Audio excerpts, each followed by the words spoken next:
mean, after my 12th in Deendayal Vidyalaya, we obviously IIT. One of the advantages of being in Kanpur was that, somebody asked me once, what are the three things you like about your city?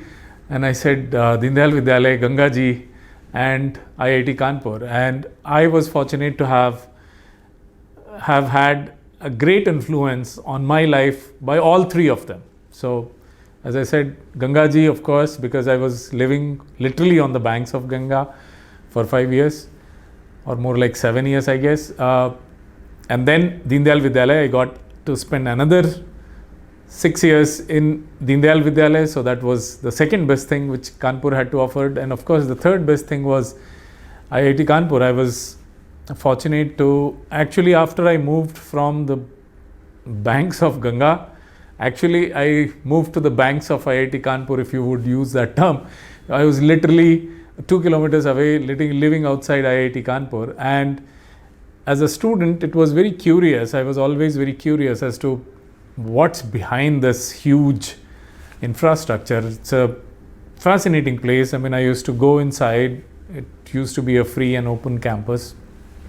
So I would just cycle down into it's a 600-acre, beautifully green campus, fantastic infrastructure. And I used to wonder, I mean, those times we were, of course, in school. So I used to wonder what is this? I mean, what is this place? And I remember having asked one of our relatives who was actually working with IIT Kanpur, and I said, he was my chacha, and I asked him, Chacha, what is this? I mean, this is such a fascinating place. What is this place? And I was barely in 8th or something. So they said, this is a place where some of the sharpest minds of India actually come to study. And something sort of triggered inside that I really want to come and study here. So I asked him, can I come and study here? He said, sure, you can come and study if you work very hard. And I think that was the turning point. And of course, I mean, if you look at somebody who's passionate about something, so maybe a photographer or maybe an architect or maybe a mathematician or a physicist, first thing which attracts you towards something is its physical appearance. If you see a beautiful physics theory, again, it kind of, fascinates you. So the first appearance of something looks very attractive to you, and that's how you sort of get slowly sucked into that field, whether it is a field of study or field of art, or it's some passion of yours, conservation, nature, whatever it is. So for me, that IIT infrastructure, that was basically, it appeared so appealing, it was so attractive that it just sucked me in. So after that point, every time I found some time from my home, I would just cycle down into IIT campus, just doing nothing but loitering around. And they had a airstrip, they had gliding club, and I decided that this is the place I want to really study. And then in 9th, something amazing happened. IIT had an open campus for all facilities. So their computer center, they opened it. I think that was their community outreach or a school outreach program. So they allowed all the school students to visit the facilities within IIT. So electronic microscopes and electron microscope, your computer center. So I actually, 3 of us from our school actually took a day off and visited IIT, because that was the time when they allowed you to go inside the facilities. And I think these are some of the things which I think even today, they are very, very relevant. And I was so happy. Some of the IIMs do it very regularly. They invite children from all the nearby government schools and take them and do a conducted tour of the facility, what they do, what they study, what they research, what are the equipments. And it was fascinating. In fact, we spent a day on campus, so visiting the library, and I think that was the first time I saw a huge library. Of course, I had seen library in my father's college, which was quite big, by the way, and I had been a big, voracious reader since that age, because till 5th, wherever the school I was studying, my father will come and pick me up on his cycle and take me to his college. And I would spend, he will be busy with the work, but I'll be spending whole of my afternoon literally immersed in books, and I had a fascination for books and libraries. So when I saw this IIT library for the first time, it was amazing. And then they took us to computer center, and of course today all these artificial intelligence and natural language processing, etc., which you come across, those were early days of natural language processing.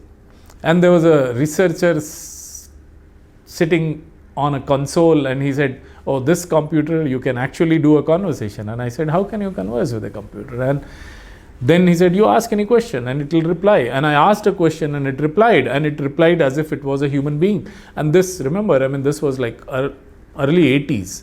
And that actually blew my mind off, saying that, I mean, this is the power of technology, this is the power of computers. And as I said, I mean, whatever resolve I already had to join IIT sort of doubled that day, and said, no, I'm coming here for sure.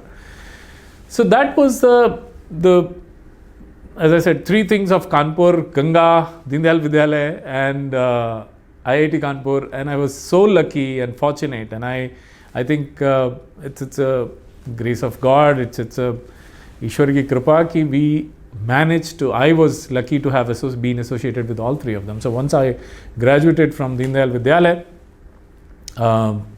as I said, my already determination was there that I want to go and study in IIT.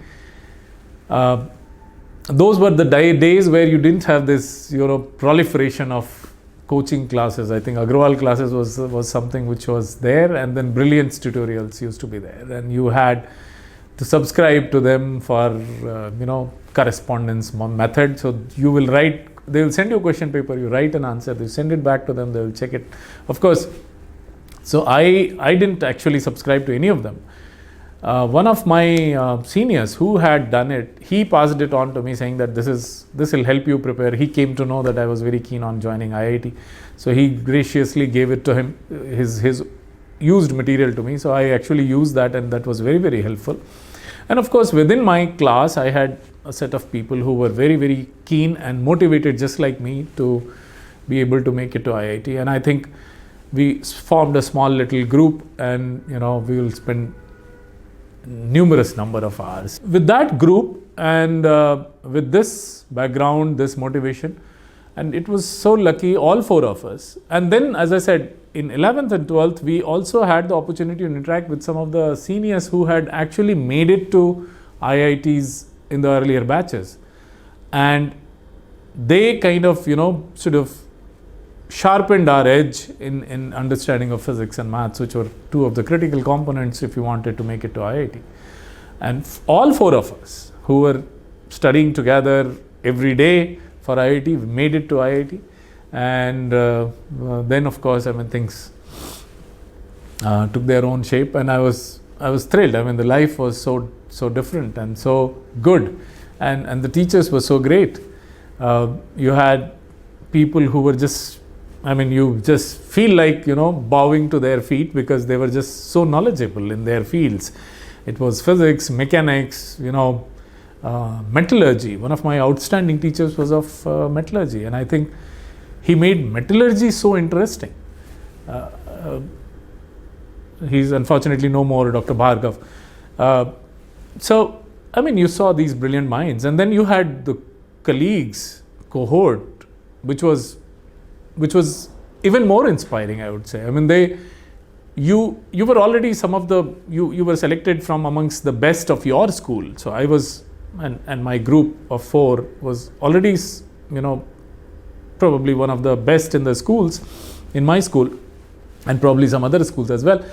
But then when you reach into IIT and you see this very, very inspiring and intelligent people, they are really sharp, and you realize that how much little you know. Actually, you used to think that you know a lot, and then when you reach there, you see that there are people who actually know a lot, and the humility they have, which is another hallmark of IIT. I mean, everyone is walking in those Hawaii chappals and jholas and pajamas, and sheer brilliance. You take up a problem, you dissect it, you break it into components, solve it, and put it back together. I mean, what a what a life-changing experience. So I was very lucky, and I think I keep thanking Lord Shiva and all Goddess Saraswati for having given me this opportunity, and I was lucky. And I think I had, after 4 years in IIT, I finished it in electrical engineering and managed to do well in IIT as well. So by the end of 4 years, I had a couple of options from US. I think I got like 3 or 4 admissions. 2 of them were with scholarship and full tuition. So obviously, as all IITians go, I also chose that route. So landed up in US. So I went to Minnesota University, and that was another very interesting place to go to because it's one of the coldest places in the US. 1993 December, 94 January was the coldest ever in the history of Minnesota. So I mean, the petrol, if your vehicle had half tank or less, it froze. So the petrol froze. That was the degree of cold which we witnessed, and it was very fascinating. I learned to live, and people were so nice. I think they were very good people. Midwest is known for its hospitality and warmth, and I think again I was very lucky. From there, I had a wonderful advisor, Dr. Keshav Padi, and he really brought a lot of discipline and order in thinking. So how do you think? How do you research? So that was a great experience. And after that, I was lucky again. Some of my colleagues, there was a gentleman called HR Srinivas who was my colleague, and he was finishing his PhD. After that, he got a job in Bell Labs. He said, "Why don't you also join?" So he set me up for the interviews. The interviews went off well. I was selected, and then I started doing some real cutting edge technology work in Bell Labs. And those times were just the beginning of cell phone technology. That was just getting born, and there was a niche field called digital signal processing. So of course, my focus and my training was on VLSI, which is very large scale integration, basically chip designing and digital signal processing. And cell phones use both of these. And so it was a natural kind of movement into that space. So I was part of the Bell Labs wireless and multimedia group and worked on these digital signal processing chips for the base station, which are the key components of transmitting all your signals from your cell phone to the actual physical network. So those were the 3 fascinating years there. I had some great mentors, great people to work with. My manager was an outstanding gentleman. Great colleagues. Bell Labs was where few Nobel laureates used to work, so you used to feel very proud of the fact that you were working in the same organization along with some outstanding minds of the world, and did that for about 3 years. And then this question arose: what do I want to do with my life? So I mean, this was like I was on a exponential growth curve in terms of my intellectual thirst, if you will.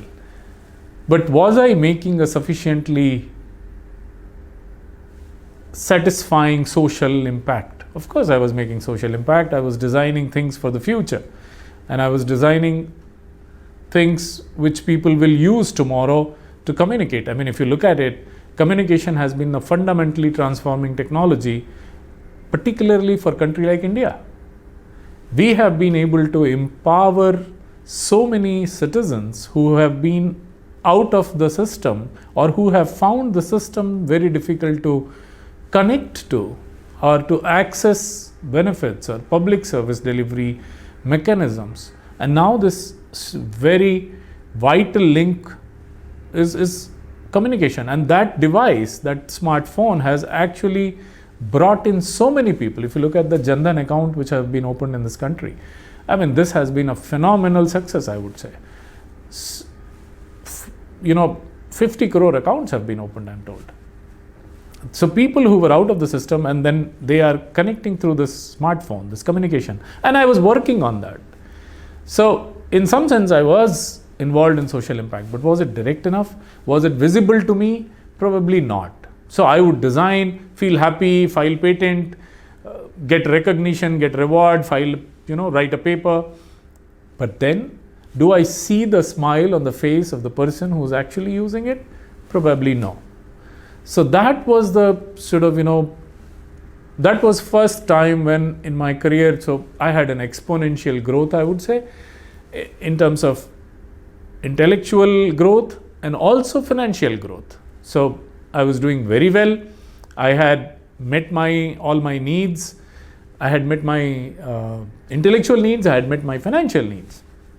And that is when वो कहते हैं ना कि पेट भरा होता है तो फिर भगवान का भजन याद आता है. तो once your tummy is full, then you start thinking of what more can I do for the society, what more can I do which is more meaningful. And that's when I had reached that stage, and I was just looking for what to do. So I was toying with an idea of coming and joining the government, or so I initiated contact with a couple of senior people I knew if I could come back and try to help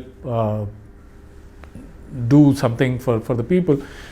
And they all said that, while you are welcome, but there is in government, nothing goes by your nomination. This has to be a fair system. So you have to come through a rigorous selection process if you really want to come and contribute. So that was the time I took that plunge, and I decided to quit and come back to India. That was early 1998. I came back, and again I landed back in IIT Kanpur because that's where I felt always welcome, and that's where I connected with very well, and that was close to my home also. So all landed back there and had a great gang of people, and juniors mostly, but fantastic people who were trying the same thing. They were trying to mold the future of the country by joining the civil services, and they kind of encouraged and welcomed me and provided all possible assistance which I needed, saying that it is great. We were thinking that we are the only ones who are trying for it. It's great that you are also joining the same journey. And so I spent about a year there trying to learn from them, trying to understand what it means, what it needs to crack this. This is one of the toughest exams, of course, in terms of competition, in terms of syllabus, in terms of width and the depth which you require, of polity, of economy, of geography, history, physics, maths, whatever your optionals are, and writing skills, of course. And it was a very, very tedious journey, given the fact that I was from engineering background. I had absolutely no clue on constitution. I had absolutely no idea on economy. I had no idea of law and all that history. I was weakest possibly in history. And you had to pick up all this, because if you really want to do it well, you have to cover all these aspects. And these are, so again, I think God was kind. I wrote the civil services, and I got through the prelims, I got through the mains, and meanwhile I got married. My wife also was from IIT Kanpur. She was writing the civil services. Her name is Misra. Right now she is, of course, Inspector General of Police in CRPF on deputation, and she is posted as IG of Northeast Sector in Shillong. And we had got married, and I had another fascination for forest services, because I always felt very close to nature. As I said, my initial formative years have been spent near water, and of all the holiest of the water, so which is River Ganga. So I had a great connect with the nature. I always felt very comfortable there. So I had thought that this exam is so uncertain, you may make it, you may not make it, so let's try another thing. And that was forest service, was something which connected well with me. So I had written that exam. Luckily I had got through that also. So I had all India second rank in the forest service examination. And so with that, and she was selected to engineering services, so she had some job at hand. So we both got married. And then the final result came again. We were very, very lucky, and I think again grateful to God. I was again second All India in IAS, and she was 33 All India in the same selection batch. And we went as a married couple to the IAS Academy, possibly the only married couple who entered the gates of Academy, which was very interesting. And that's how this whole journey has been.